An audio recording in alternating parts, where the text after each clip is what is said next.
You've heard the facts. Yeah. NPP is not going to participate. I mean, maybe he'll tell us if they've changed their mind as of tonight. No. But when you finish, I'll ask him that. Do you reckon that the NPP has a case based on how this case has traveled? Oh, yes. If you look at, one, the direction of the courts from the word go, the January one would have expected EC to go back to court when there are difficulties. But events took a different turn. EC didn't do that. They went to Parliament and gave conflicting accounts. That is the whole basis of what we are embroiled in. I mean, do you accept this suggestion that at the time that the EC deputy chair was in Parliament saying that it's only 3, the chairperson herself had not been properly briefed? If that's the case, that is such a significant indictment. I'm surprised to hear that, because that should have come out. Because the narrative as we got it in town is what you and I are alive to. Yeah. This is new to me. But that is unfortunate. Then what is the meaning of the officers who represented the EC boss? They should be able to tell the EC boss what to do. So the whole issue, as EC ignore that you've gone to court has given directions. If you are in difficulty, and I support what Kojo said, you go back and say that there are difficulties. So then you seek further directions.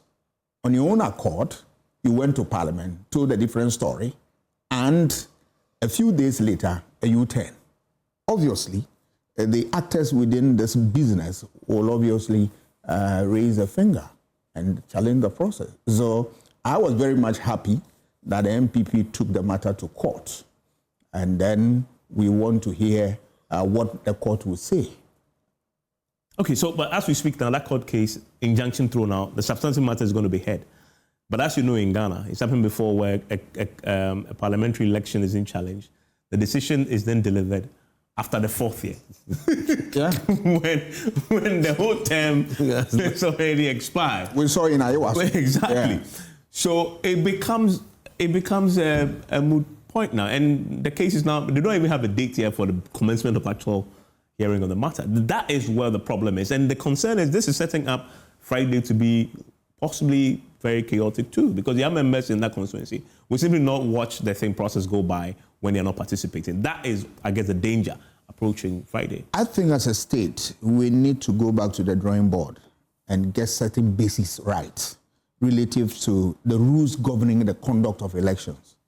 It is important that all stakeholders will pick all the pieces together, that after this exercise, we should sit down and see where reforms are necessary. Because you and I can glean from the whole process that there are a lot of missing links. And if we don't correct them, it's going to serve as precedent, and next election, people will take the conversation and not further. And that will not be in the interest of the state. So I think we have to... Should the NPP boycott? I don't believe so. What is it that they are afraid of? Even though I sympathize with them. This is your constituency. You have won. It's your stronghold. Yeah. So what is it they are afraid of? They should go there and then organize themselves and compete.